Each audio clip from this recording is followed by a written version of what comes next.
Alright guys, welcome back. Okay, so I'm going to be showing you guys a deck profile from today's locals from top 8. And I'm going to be using the new Yugioh Omega Simulator. If you guys haven't downloaded it yet, the link will be in the description. It'll take you to a Discord and you can download and test out the beta for yourself. It's really nice. It's a very premium feel to it. It's pretty cool. You'll see how the deck list is laid out and it just looks super nice. But let's just go ahead and get into the deck list for one of the players from here in Perth, Australia, Liam Friedle. Okay, let's go ahead and go. Okay, so right off the bat, you see that it's a 60 card build, right? It's not a standard build, correct? No, it's built to play through interruptions. Okay.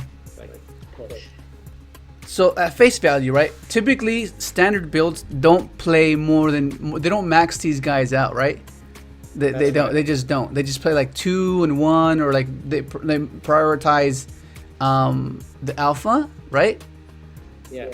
So the reason for that though is that with you playing 60, I realized that the way to push is to have multiple different Drytron names. So I wanted to max out as many as possible to have at least 3 per opening hand. Okay. So, but with that logic in mind, right? Wouldn't you want to just keep it to 40 then?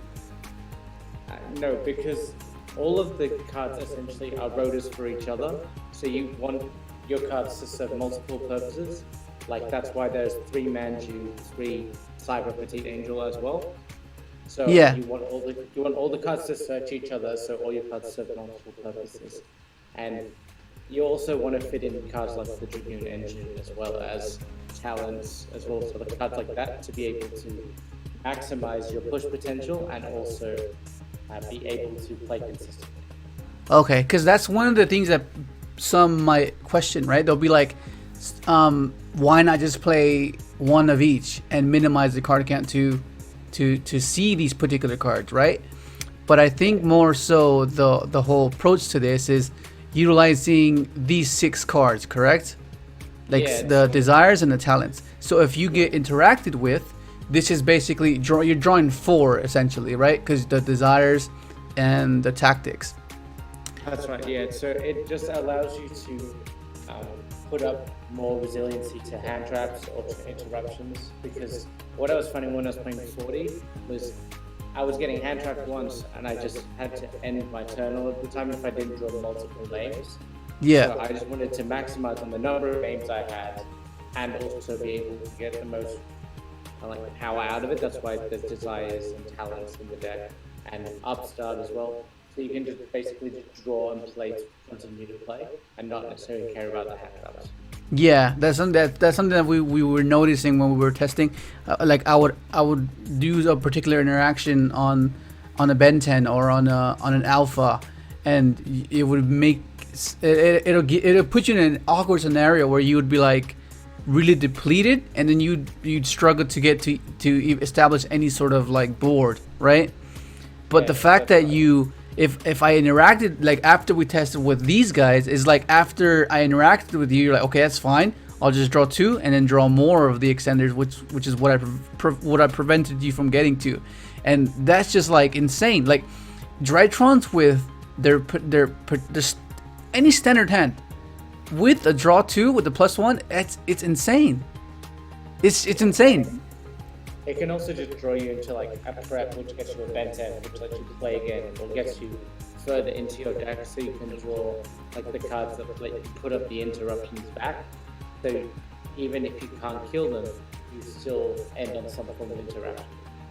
Yeah, and I think the fact that these are in there for that particular reason, right? For resiliency, and it's good for going second, where you have this as well. So it gives you I guess an adjustment, right? You can adjust to going second because you can just discard any Drytron or even Eva as well, right? And then just push past any board. Yeah, I wanted every card in my hand to have some form of value when I went first and second. That's why I have every card in the way it does. The only card that really doesn't have value going second is Vanity's Ruler, but that card is just so broken in that it's just floodgate for your opponent only. So, and it's just a win condition by itself. Yeah, because something that you just kept doing after you included the Red Ice Fusion, you would just end on Dragoons. Like if worst case scenario is like you just end on Dragoons, and it's like you can easily generate 2 resources to make Verte, right? And I think one of the questionable things that might rub someone the wrong way is that you play the Desires and the Dragoon package. So like the question would be like, oh, what happens if you Desires and you banish it away? Okay, so if you do that, like if you have to Desires before fusioning, then your hand wasn't strong enough to begin with. And so if you Desires and banish the fusion, you still have like the Herald's Link, you have the regular Heralds, you have other interactions in your extra deck, whereas, and like you can also Zeus if you banish your fusion materials away. So you still have the interaction. Yeah. But Dragoon is just the main way to do it, and Desires lets you draw through so you can potentially kill them even by like Sword or Axis Code. Yeah, it's pretty good. And the good thing about like having so many of these starters, right? Your top deck game is insane. Like yeah. So if they deplete your hands or anything like that, and they don't kill you, you essentially have like 20 cards in your deck you can draw at any one time that immediately get back in the game, and you can play. And I just love the fact that you can do that in this deck. Yeah, the variance that the higher card count decks just makes for a different playstyle, right? It's just, you know, it just basically lets you play more copies of the good cards, and so you're playing essentially like 15 Bentens, or you're playing like with all the Manjus, all the Petites, all the Bentens, and all the Krebs. You're always going to see one, and that's like one of the best cards in the deck. So why not try and play as many as possible? Yeah. Okay, damn. So what were like some of your toughest matchups? Like what were some of the games you feel like, okay, this is gonna be kind of an uphill battle, and you felt like the deck is not really built for that particular matchup? Is there any matchup that comes to mind? So the only matchups where you tend to struggle are matches where they VFD you, because essentially your only outs to VFD in the main deck are the 3 droplets and potentially the talents as well. Yeah. So you could play through their interruptions, take the ruler, they're now blocked under their own ruler, you can play. Yeah. So those are the only ones. And that's an out to ruler. So it's like anything like that, or any deck that can put up Winder. Winder's a big problem for this deck. Yeah. But the main reason why playing 60 is that every other matchup becomes free. Like nearly every matchup, other than BFD decks and Winder decks, yeah, you can just play through everything. And this is a similar reason to why I'm playing 2 Eva as well, because then it gives like those extra matchups. If you can only get to a Dragoon, you can like discard Eva, get like 2 interruptions for the price of just 1 Dragoon through a hand trap. And so that's what the power of the other matchups had against Drytron. They could hand trap and then usually kill them, whereas this one you can end up doing Eva, and it makes that matchup free. Yeah, because it like as it is like any backrow deck or any like I guess control deck, they struggle to get over Dragoons because they've attempted to interact with you with like an Ash or like a Diddy Crow, and then that leaves them with like 4 cards to play with, and those particular 4 cards have to be able to answer the Dragoons. Otherwise, the Dragoons is gonna stay there and just keep poking, and then it can just be the enforcer to let your Drytrons engraved that you had the previous turn resolve. And then even after they've used all their resources to out the Dragoon, then they have very little resources left against all your Drytron names the next turn. Yeah, exactly. Because obviously your Eva searches you a Petite Angel, and that's just game with any Drytron. Yeah, which is like why you increase the 2 Eva, right? Because like if worst case scenario you'll hard open this, and if you can get to Verte, you have 2 Omni negates basically, or 1 Omni negate and then effect negation, right? Because you'll discard the Eva for Dragoon's effect. Eva will trigger, getting you the herald, and then have another effect negation, and that'll be most likely the nail in the coffin, which would be probably the out they had planned for the dragoons, right? Yeah, that's right. And also it like combos well with Jack in the Hand as well, which I played one of. This card was like the 60th card, and it just, because it's a level 1, so you can reveal that if you're, say, missing like a herald, if you've, say, got a herald of orange light in your hand, you can reveal 2 Drytrons and an Ava. Yeah. And then they'll never pick the Ava. And so you just get to add Ava to your hand and play, and then have that interruption and the extra value on top. Okay. Well, did you find it hard to side out and side in like cards? No, that's the free thing about this deck. It's like all of the monsters that I side are all normal summons. So when you side, you can like you'll side out Ruler going second, regardless, and then you can side out 1 to 2 Petite Angel and 1 to 2 Manju, and then just put in extra normal summons that are blowouts. Yeah. And the high number of cards like Jack in the Hand and Upstart are just easy side outs as well. Yeah, they're basically blanks, right? They're just like That's right. Yeah. So Jack in the Hand is a consistency card. XYZ Encore, right? This is specifically for VFD, correct? That's right, yeah. So it's because VFD is such a problem for this deck, because I can't really play when I'm under VFD. Yeah. I needed a card that could out VFD through the trap, through the virtual world trap, or if you verse like Infernoble, for instance, they VFD plus Herald you, so Droplets is no longer an out. So you need an out like Quasi Encore.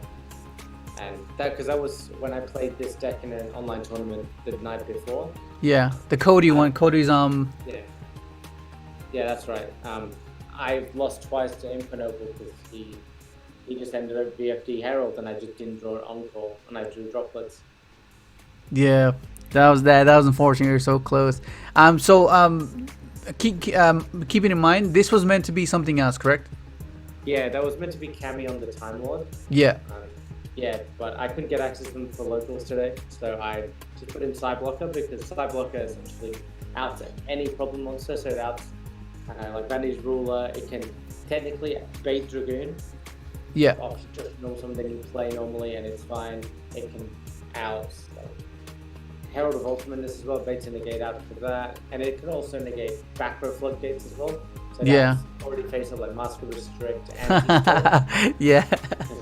Because I often found myself losing to anti-spell a lot, and I just needed an out to that. So Psyblocker fit that role, but Camion is better because your opponent can't respond. Yeah. So your opponent can end on Ruler Dragoon, or they can end on Ruler like Herald.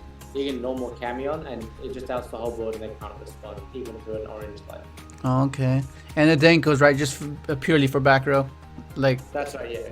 You can take out Ruler like 2 Petite Angel and put in 3 Denko. Yeah. And then they settle their back row, and you just summon Denko, and then they're dead. It's very much game melee every time. Yeah. I mean, apart from the deck itself being popularized as of recent, right? It's just one of the best decks for sure. This is like a non-standard build. It can be a bit different for people, like, but it's just the theory behind it. It seems like it just works, and to just disregard it just by going by what the standard is, let you miss out on a new perspective, and that's what deck building's about: finding new perspectives and becoming better as a player, right? That's all basically what you want to do.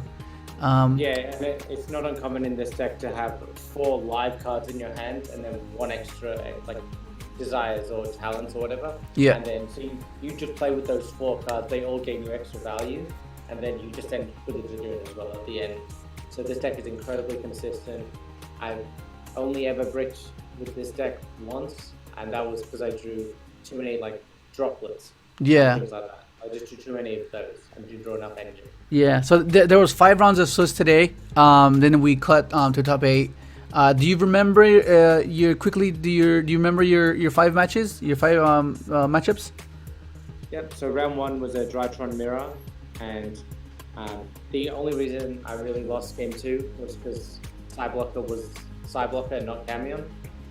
So that matchup was really good. Yeah. I like the mirror for this with this list. Yeah. Because it can just play through so much. And yeah, so I played that round 1. Then round 2, I played Doll, I think. Shadol, was this? I think I played Chidol. I can't remember my round 2. And then my round 3? Round 3 I played against Prank Kids. Like pure Prank Kids or the new emancipated Prank Kids? Pure Prank Kids. Okay. Yeah, and I got a draw with that match because game 2, because this deck's engine is so big, I could have topped. There were multiple times where I could have topped any engine piece and like got back in the game. Yeah. But I didn't scoop fast enough. So, and like if I'd gone to my main phase 1 in game 3, I would have won because Natasha just gains life. Yeah. Which is pretty good for me. And then round 4, I versed Madolce, which I lost to because I'm not too familiar with that deck, so I don't really know what all the cards do. Yeah, how to interact with it. Yeah, and that was the one matchup where I got nibbed and it hurt. Yeah. Damn, that was rough. Yeah. My round 2 was Shadol actually, and I 2-0'd Shadol. Shout out to the Shadol player in round 2. Yeah. And round 5? I played against another Shadol deck. And yeah, so the matchups usually were fine. Window was a problem for me in game 1 in round 5, but every other time it's never an issue. You can just push and with like a dragoon when they have no resources in that matchup. So you always have to end on some form of negation in that matchup to stop fusion. Yeah, other than that, and then top 8 I played against you. Oh yeah, we played against yeah, that was pretty epic. Yeah. Game 1 was in my favor because I won the die roll, and then game 2 you flipped Master Restrict on me and I had no outs. And game 3 I went first and I opened Duster and Dragoon, and you couldn't really do very much to that. And then afterwards I won. Yeah, and then top 4. I lost again to Madolce. I misplayed in game 3 and I could have won. I forgot a Ben 10 search because I thought I was out of targets. Yeah. And I could have searched an orange light and secured me the game, but that was a misplay that cost me. Yeah, that was unfortunate. The time was getting close, and you were getting a bit flustered, but it's okay. You'll learn from this and become better for sure. All right, so that's pretty much it. I mean, what else is there to say about this Drytron deck? It's one of the best decks. This deck in particular is not standard. Go ahead and try it out. I'll put the Dueling Book download link in the description, so you want to download it and test it yourself. Just download and play. And that's basically gonna be it. This is gonna be Liam Friedle's top 8 in Perth, Australia, the weekly box tournament.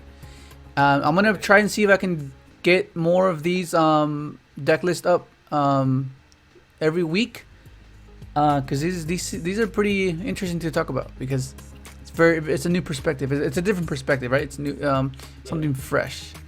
Right. And I do have a couple of shoutouts. Yeah, shoutouts. Shout out to Nathan Gaddis, who gave me the idea for a 60 card Drytron deck. Mm-hmm. I was very skeptical at first, but I liked the idea that he had of just playing more copies of everything, and it just allowed you to play Dragoon. And then shout out to Leo, who helped me test. I was originally testing the 40 card version, and then we basically solidified on a high card count, and then we basically fine-tuned the deck to the latest count. Thank you. Yeah, great. Always great for those, and and Ben as well, who's lent me like most of the cards that I need for this deck. Shout out to Ben. Him, I couldn't play this deck for most of it. I borrowed most of the cards from him. All right, Liam, thank you so much for the deck profile, and give a like, comment down below. What do you think about these of these deck lists? And if you want to see more of these, and that's gonna be it. Hopefully enjoy the video. Like, subscribe if you haven't, and thanks for watching.